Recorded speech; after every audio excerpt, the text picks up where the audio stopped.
পুরো মানে লাইব্রেরি কিনে ফেলা হয়েছে একটা ছবি। এইটা কি বাংলা এবং এই বাংলা এই মুভি দেখতে না দেওয়াটা কিংবা এই বাংলার সিনেমা হলে এটা না চলাটা এটা খুবই অন্যায়। কারণ এটা বাংলার একটা হিস্ট্রি এবং বাংলার ইতিহাসকে এটা লুকিয়ে রাখা হয়েছে।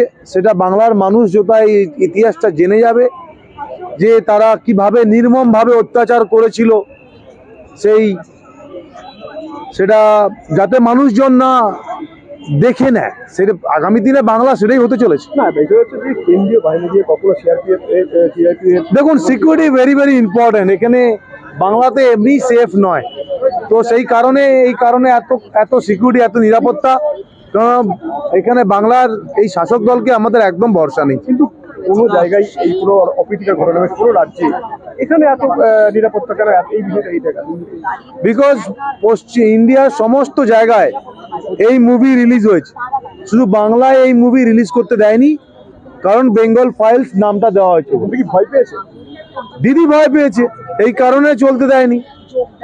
সামনে ইলেকশন আছে, যাদের ভোটে দিদি জেতেন, হিন্দুরা যদি এক হয়ে যায়, সেই যে হিন্দুদের ডাইরেক্ট অ্যাকশনে সেই যে হিন্দুদের যে ক্ষতি হয়েছিল, লাখ লাখ হিন্দুকে হত্যা করা হয়েছিল, সেই হিস্ট্রিটা যদি বাংলার মানুষ দেখে ফেলে, জেনে যায়।